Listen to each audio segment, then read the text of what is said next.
yang bertanggung jawab terhadap negara saat ini adalah pemerintah yang dipimpin oleh Presiden Prabowo.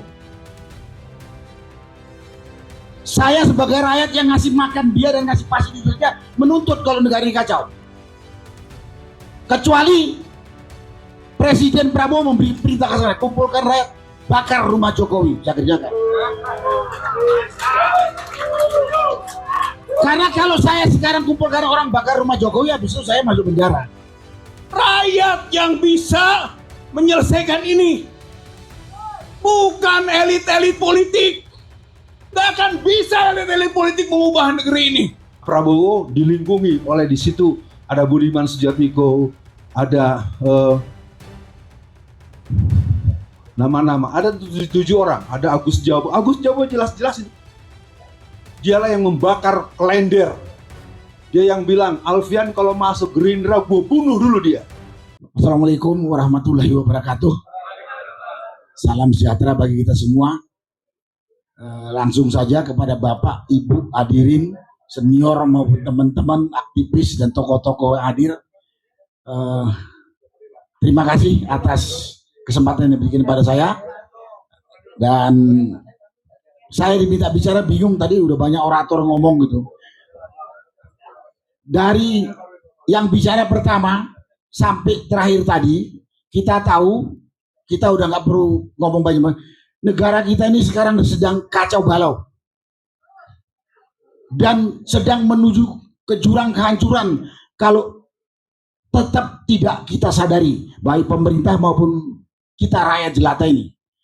Karena kita nggak mengendaki kita masuk ke jurang, kita berbicara ini. Tapi kadang-kadang saya dibilang nyinyir. Wah, segala macam udah nyinyir. Yang ngomong umumnya para penjilat. Saya ingat Pak Ustadz Edi bilang, pembohong itu pendukungnya adalah penjilat. Nah, itu ngomongnya Pak Ustadz itu kan.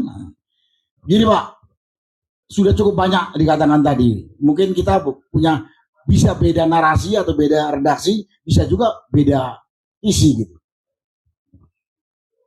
Menurut saya, yang bertanggung jawab terhadap negara saat ini adalah pemerintah. Presiden. Yang dipimpin oleh Presiden Prabowo. Saya sebagai rakyat yang ngasih makan dia dan ngasih fasilitasnya menuntut kalau negara ini kacau. Kecuali Presiden Prabowo memberi perintah ke saya, kumpulkan rakyat, bakar rumah Jokowi. Saya kerjakan. Karena kalau saya sekarang kumpulkan orang bakar rumah Jokowi, habis itu saya masuk penjara. Sama-sama masuk penjara, Pak. Oh, nggak bisa, mana mau dia masuk penjara. Jadi pada kesempatan ini saya katakan, semua itu terjadi karena pemerintahan kita yang sampai saat ini saya tidak percaya dengan kepemimpinan Prabowo bisa membawa negara kita ini menjadi lebih baik dari tinggalan Jokowi 2 periode kemarin. Saya berharap, saya masih beranggapan bahwa Prabowo ini adalah kelanjutan Jokowi. Dia masih pakai menterinya Jokowi, masih pakai beberapa kepala lembaga yang begitu berperan untuk ngurus negara ini, TNI dan polisi, nggak ganti dia. Program Jokowi juga banyak yang dilanjutkan. Kalaupun ada ditutup main-main. Contohnya yang sekarang sedang diperjuangkan oleh Mas Ahmad Khojidudin. PIK 2 katanya ditutup. Tapi dia tidak pernah pergi dari PIK 2, betul kan? Karena itu kita tidak bisa berharap banyak dari Prabowo sebagai presiden. Karena dia juga melanggar konstitusi. Dari mengangkat seskapnya yang melanggar undang-undang TNI, kemudian undang-undang TNI dicabut, kemudian dia tidak mengusut pelanggaran yang dilakukan oleh Jokowi. Berarti kan nggak taat konstitusi. Termasuk dia tetap membawa si Gibran jadi wakilnya. Padahal semua suara mengatakan ini anak haram konstitusi. Dia tidak berbuat.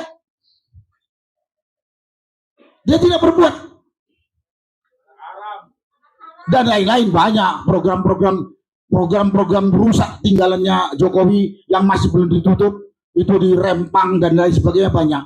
Nah, kita mau berapa kalau pimpinan tertinggi negara yang namanya Presiden Prabowo ini juga tidak taat pada konstitusi, tidak taat pada hukum.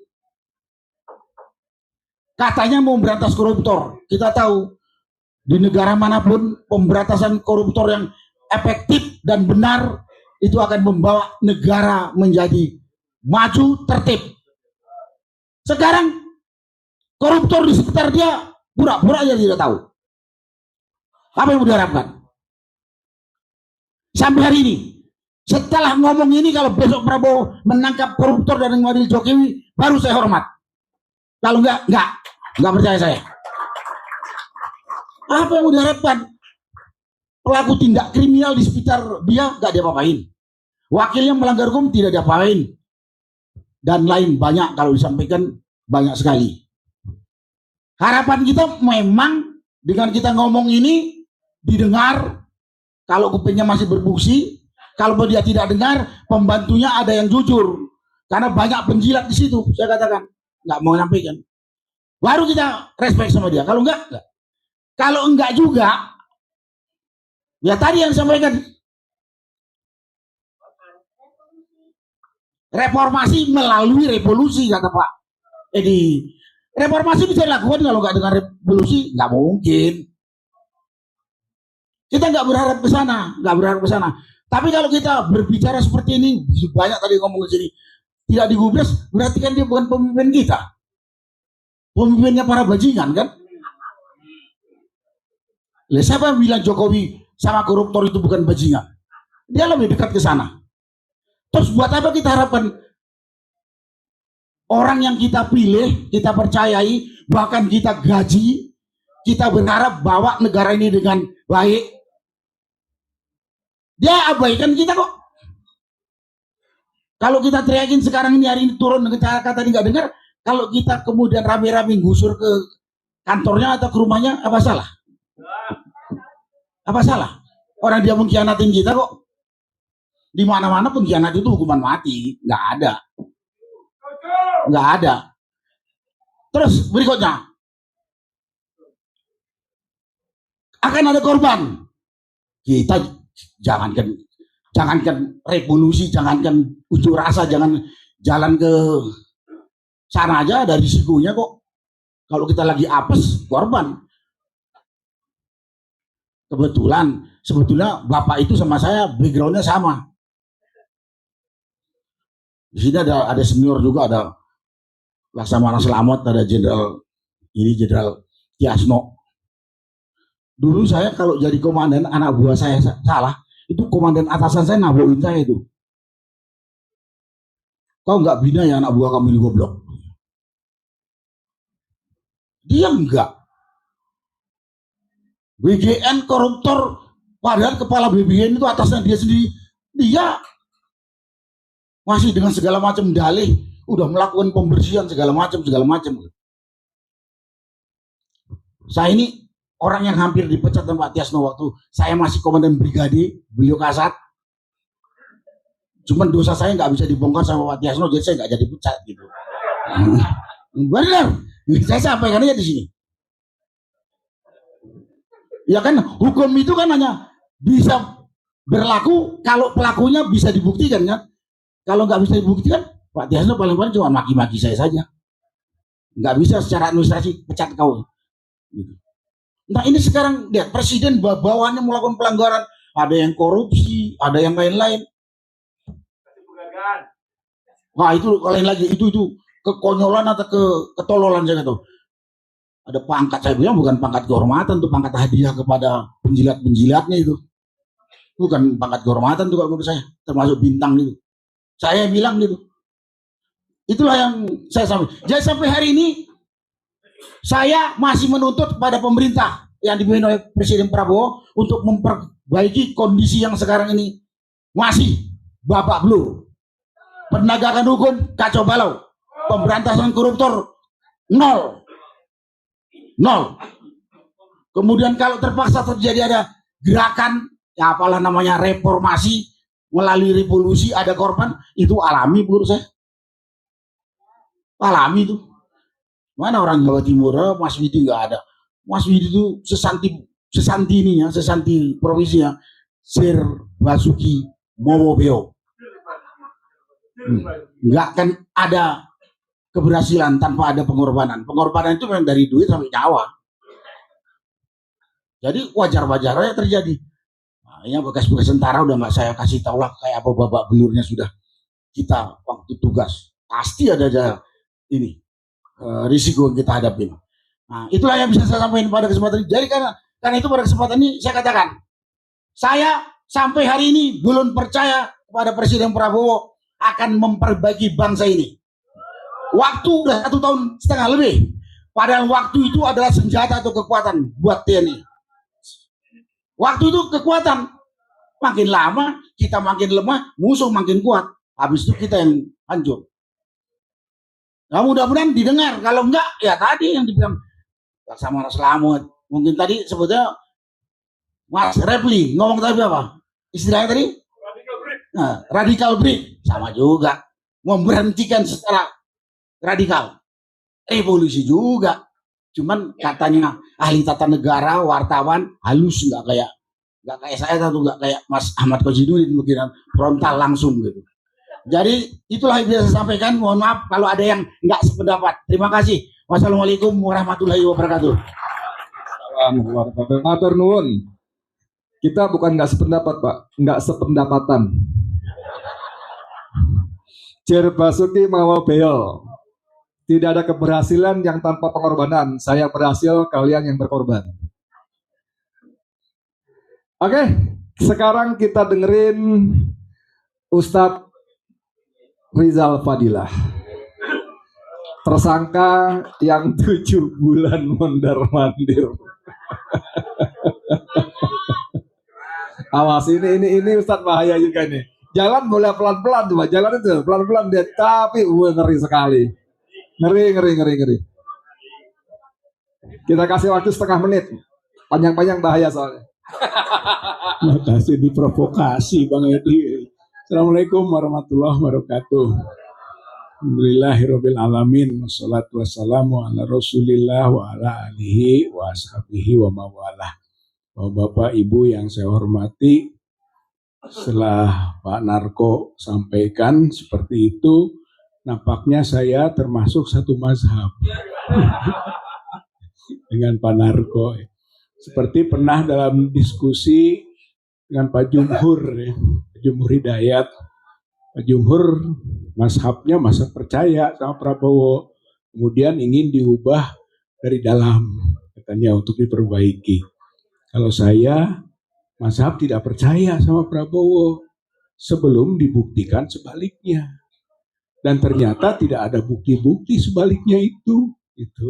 Oleh karena itu sama dengan Pak Narko, satu mazhab tidak percaya pada Prabowo. Kenapa begitu? Awalnya kita semua concern pada upaya untuk menghukum Jokowi. Jokowi bertanggung jawab atas segala dosa-dosa politik yang dilakukan selama 10 tahun jadi presiden atau sebelumnya menjadi gubernur dan jadi wali kota. Tidak bisa dibiarkan. Itu harus dipertanggungjawabkan dosa-dosa politiknya itu. Kalau dulu pertanggungjawaban atas menjalankan GBHN, benar atau tidak, itu pertanggungjawaban politik. Sekarang tidak ada lagi. Sampai selesai tidak bertanggung jawab itu. Maka sekarang dorongannya adalah pertanggungjawaban hukum. Hukum dan adilnya Jokowi. Supaya menjadi pelajaran bagi bangsa dan negara ini. Itu awal, sepakat itu saja dulu. Tapi tidak berjalan, ya kita bergeser. Dalam mana berkumulasi Gibran. Ini juga yang menjadi tuntutan dari Purnawirawan. Gibran makzulkan. Walaupun satu tahap makzulkan itu. Setelah itu pertanggungjawaban hukum juga. Karena dia melakukan pelanggaran-pelanggaran yang banyak. Gibran. Kita berharap Prabowo berada di garis untuk sama-sama masyarakat, sama-sama rakyat memakzulkan atau sekurangnya memberi peluang bagi makzulnya Gibran. Tapi itu sampai sekarang juga tidak dilakukan. Berarti apa? Ya semuanya sekarang. Jokowi, Gibran, ya Prabowo. Itu intinya mah. Tangkap adili Jokowi, makzulkan Prabowo Gibran. Itu namanya reformasi. Bahkan menjadi modal awal dari revolusi. Bagaimana kita bisa mengubah kondisi seperti ini secara gradual, secara parsial? Nggak mungkin. Susah. Kalau kata Pak Jenderal Harto dahulu, ini rumput sudah kering. Tinggal siapa yang menyulutnya. Artinya apa? Masyarakat sudah tahu, nggak mungkin ada perubahan yang sifatnya gradual. Nggak mungkin ada perubahan yang sifatnya parsial. Perubahannya harus fundamental. Perubahan fundamental dalam konteks kembali ke Undang-Undang 45, itulah sebenarnya ke fondasi. Kenapa kita teriak sekarang kembali ke Undang-Undang Dasar 45? Itu fondasi berbangsa bernegara. Kalau fondasinya itu masuk ke dalam sebagian, miring bangunannya. Makanya betul juga ungkapan, ini salah arah, ini salah kiblat. Kita harus luruskan kembali arah, luruskan kembali kiblat. Bagaimana caranya? Benarkan fondasinya. Kembali ke fondasi asasi. Fondasi asasinya 18 Agustus 1945. Soal penetapan Undang-Undang Dasar 45. Saya kira tetap kita dukung itu. Bagaimana dari situ kita mulai. Dari fondasi yang benar. Kita membangun bangsa dan negara ini. Luruskan kembali arah kiblat ini. Nah, kaitan dengan 3 orang tadi. Jokowi, Gibran, dan Prabowo ini seperti segitiga Bermuda.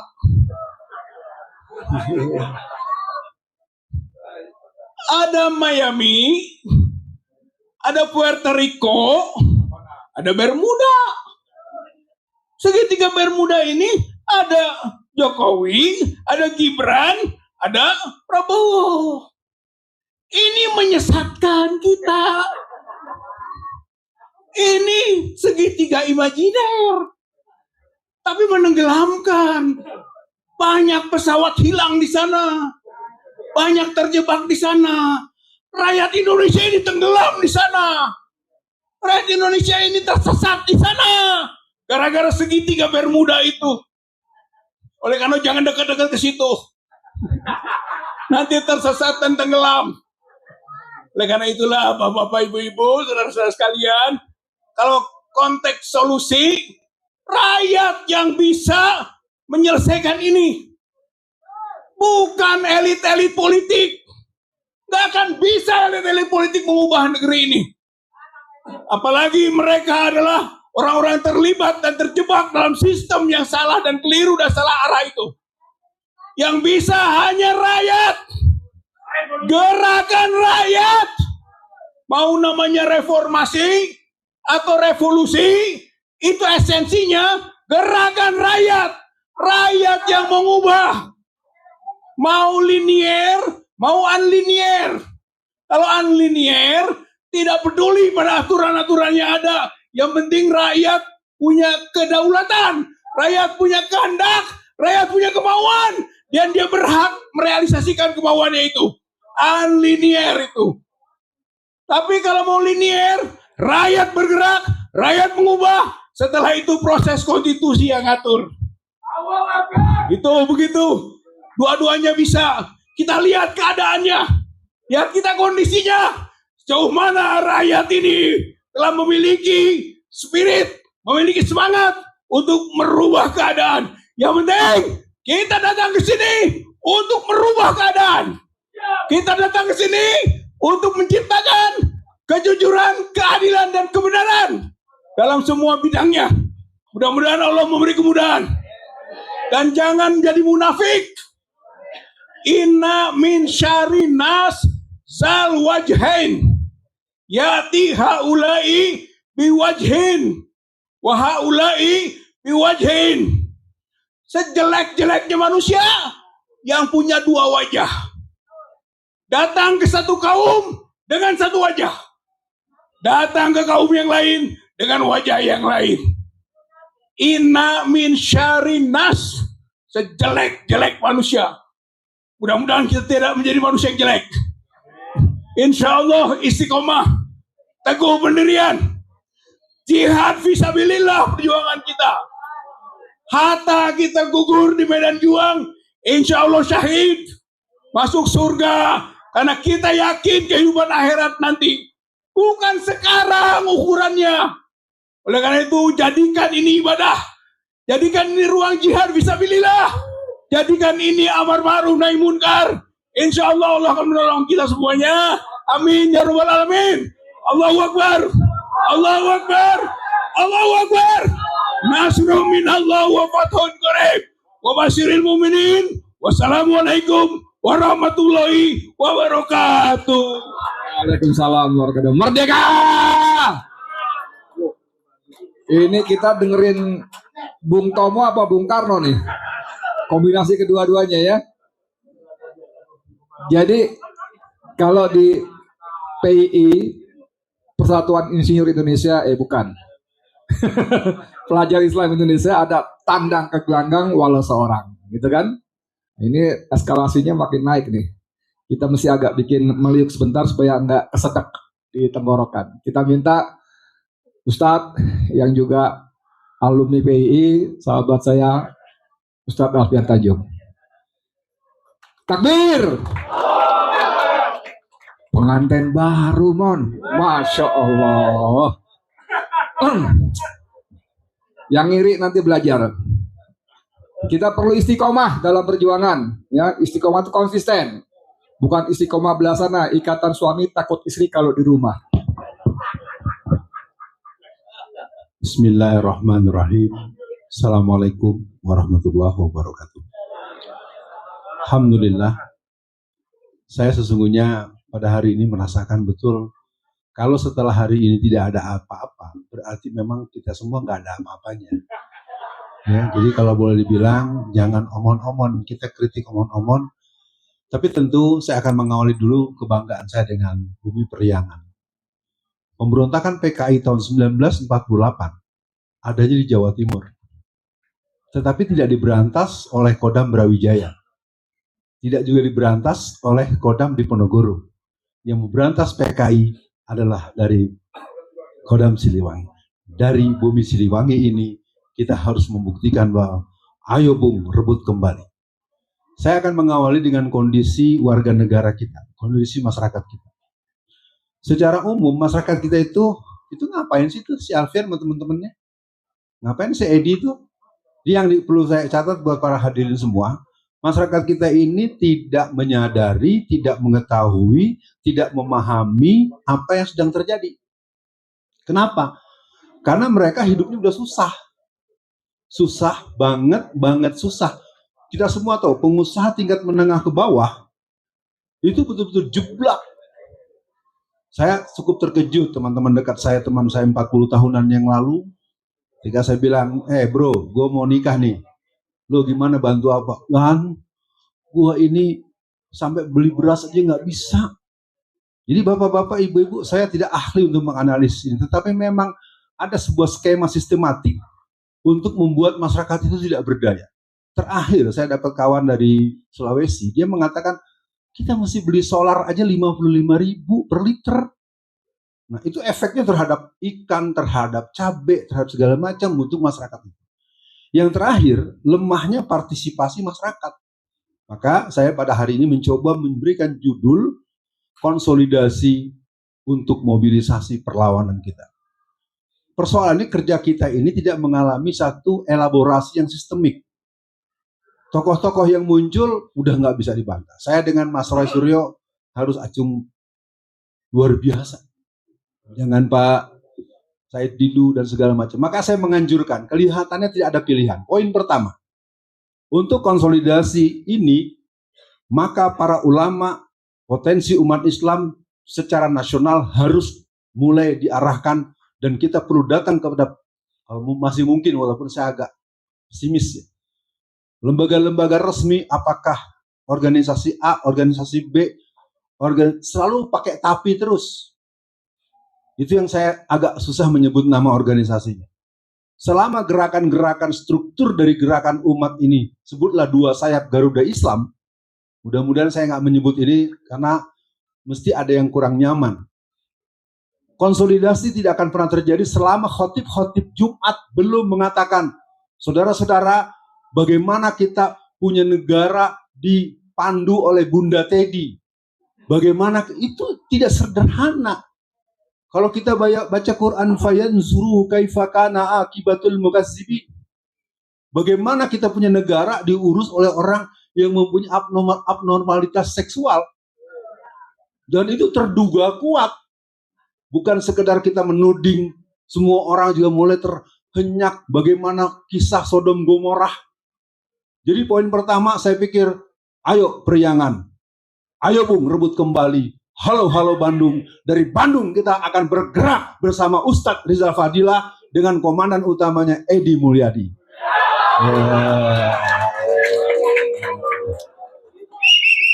Poin pertama, dalam spektrum politik Indonesia tidak ada kekuatan kalau tidak ada dua skrup, yaitu kaum nasionalis, religius, dan kelompok Islamis.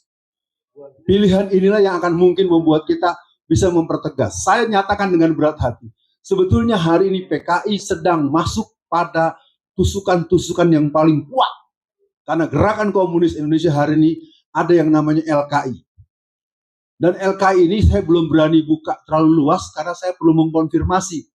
Mudah-mudahan nanti Pak Tiasno bisa memanggil saya atau bagaimana caranya. Jadi pada tanggal 2 November 2021 itu ada pertemuan di Bogor.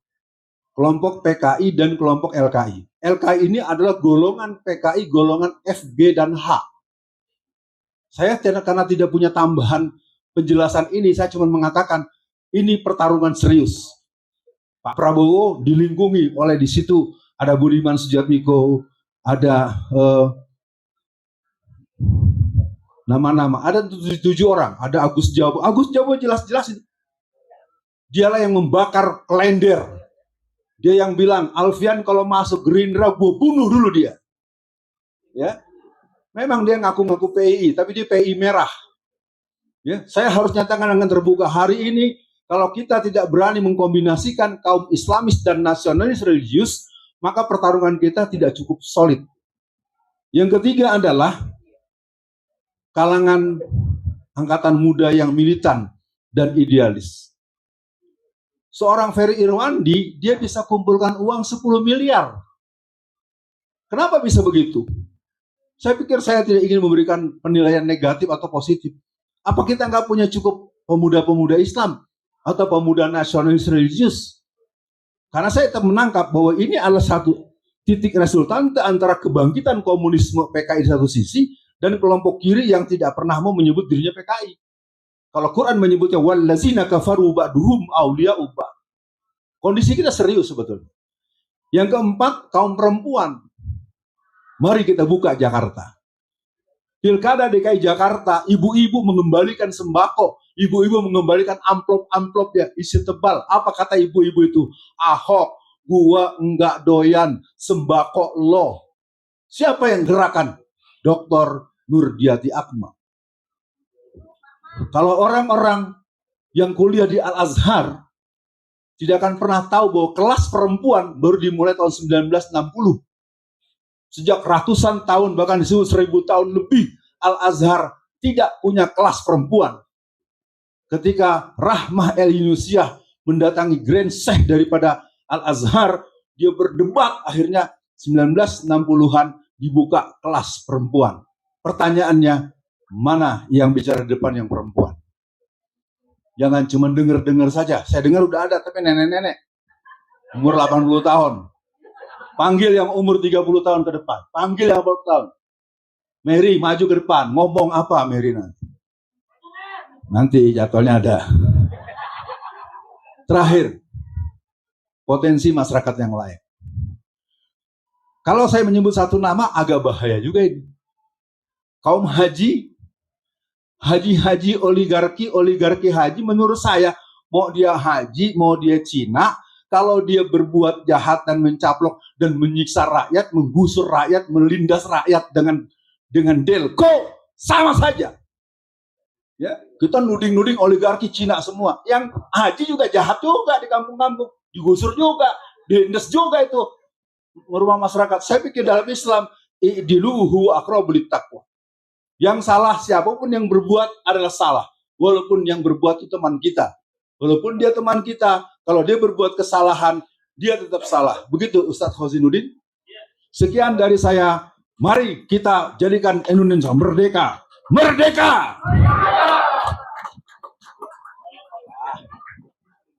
Terima kasih. Allahu Akbar. Baru buka mulut aja udah provokasi.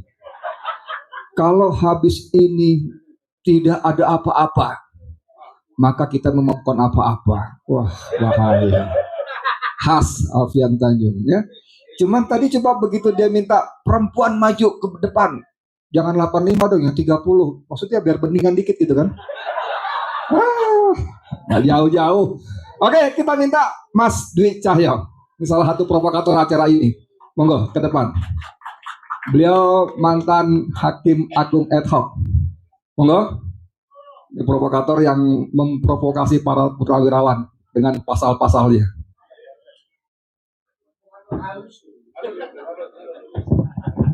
Habis ini kita tutup dengan langsung ini ya, penanggung jawab acara Pak Kolonel Sugeng Waras. Monggo. Assalamualaikum warahmatullahi wabarakatuh.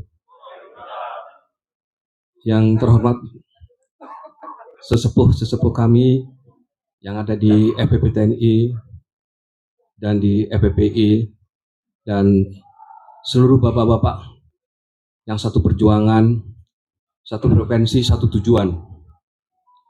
Alhamdulillahirrabbilalamin, hari ini kita terlaksana di dalam menjalankan acara ini. Acara ini sebenarnya sudah digagas cukup lama. Saya ngobrol-ngobrol dengan Pak Sugeng itu. Ya Pak Sugeng ya. Sudah cukup lama, alhamdulillah baru terlaksana sekarang ini. Karena di dalam pemicunya adalah Pak Tiasno pada waktu itu. Pagi-pagi Pak Tiasno telepon saya itu.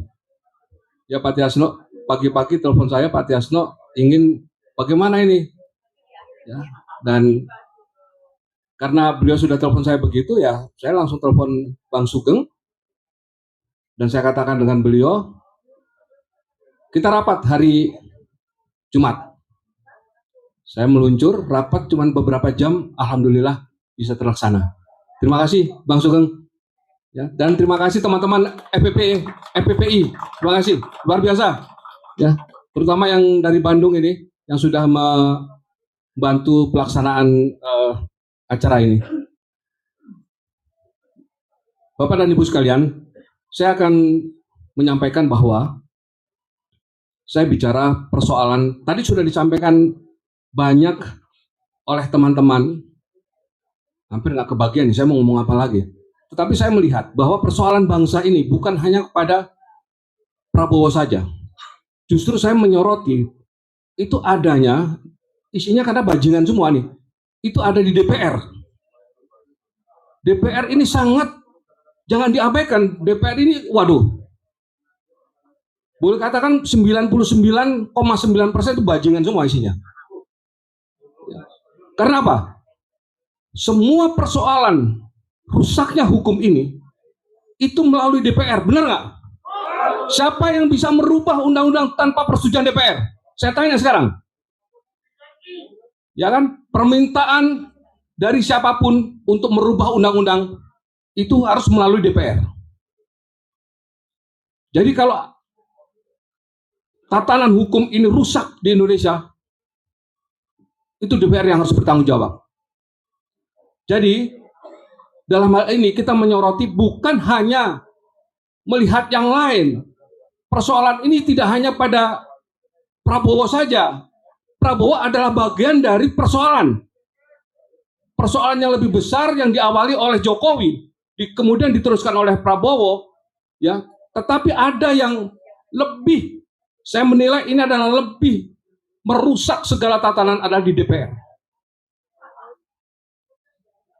Sampai hari ini, ya, kita belum benar-benar serius menyentuh orang-orang yang ada di DPR. Dia wakil rakyat. Tapi kata Pak Narko, Dewan Pengkhianat Rakyat. Gitu ya Pak Narko ya? Dewan Pengkhianat Rakyat. Kalau itu menjadi Dewan Pengkhianat Rakyat, maka saya katakan tidak ada pilihan lain kecuali DPR kita rebut dan kita duduki. Ada satu pertanyaan. Apakah kita yang hadir di sini, saya melihat kalau kita mempunyai acara seperti ini, luar biasa semangat, luar biasa semangatnya. Yang hadir luar biasa, alhamdulillah. Tapi ketika nanti kita akan menduduki DPR, apakah kita bisa untuk hadir sebanyak ini, bahkan berkali-kali lipat? Tolong Pak jawab, bisakah itu? Bisa. Yakin? Siap? Serius? Berani? Apapun resikonya, kita rebut DPR, kita duduki DPR. Karena isinya bangsat semua itu DPR.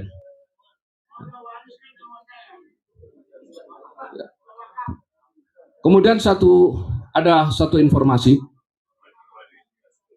Ini tadi sudah disinggung soal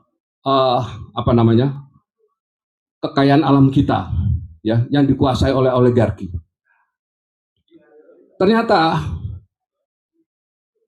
ini informasi nggak main-main, ini betul Pak. Saya ambil contoh aja, Antam. Di atas Antam itu Pak, ada beberapa IUP, izin usaha pertambangan. Di atas izinnya Antam, ternyata banyak IUP-IUP yang lain. Ini gila, ini luar biasa Pak. Ya, yang saya heran, kenapa? Ya, ini zamannya Erick Thohir, terutama zamannya Erick Thohir waktu menjadi Menteri BUMN. Hancur Pak BUMN Pak, rusak BUMN. Sampai hari ini sulit untuk diperbaiki. Sulit untuk diperbaiki. Makanya nanti di dalam deklarasi mungkin ada satu hal yang perlu disampaikan, sudah ditulis dalam deklarasi itu. Dan itulah rasa daripada kekecewaan masyarakat Indonesia, dan itu yang harus kita perangi, itu yang harus kita lawan. Ya, ini contoh kecil Pak. Ya, belum yang lain, baru Antam. Di atas Antam, sekali lagi saya katakan, di atas IUP-nya Antam ada IUP-IUP lain yang dimiliki oleh oligarki, yang dimiliki oleh kroni-kroninya oligarki. Ini kalau kita diamkan, terutama yang dari daerah nih, FPPI yang dari daerah Kalimantan ada. Kemarin bicara dengan saya, ada masalah kan? Betul? Berani melawan? Serius?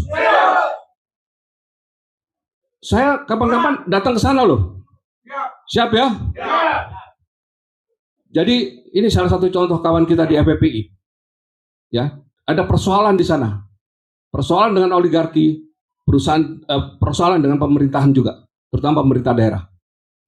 Nah, yang seperti ini tidak bisa kita diamkan. Kalau ini kita diamkan, Anda akan dilibas terus. Siapapun yang punya persoalan di daerah harus bersuara, harus melawan. Siap? Jangan didiamkan. Ya, jangan didiamkan itu. Jadi kita harus terus bergerak.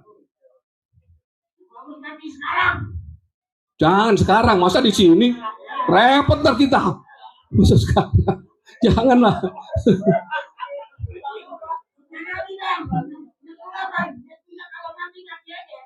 Oke, siap. Ya, berarti sudah siap kita ya? Siap. Coba bayangkan, beliau semangat seperti itu, masa kita kalah semangatnya? Ya, jadi sekali lagi, ya, saya ada sedikit yang akan saya bacakan. Penutupnya akan saya bacakan. Hanya untuk MBG, banyak guru P3K yang dipecat. Maka Indonesia sudah berada pada fase kebodohan yang merajalela. Hanya untuk mempertahankan MBG dan menguatkan struktur korupsi di sana. Kehancuran dianggap biasa. Negara mempertontonkan keburukan dan membiarkan negeri ini dalam malapetaka.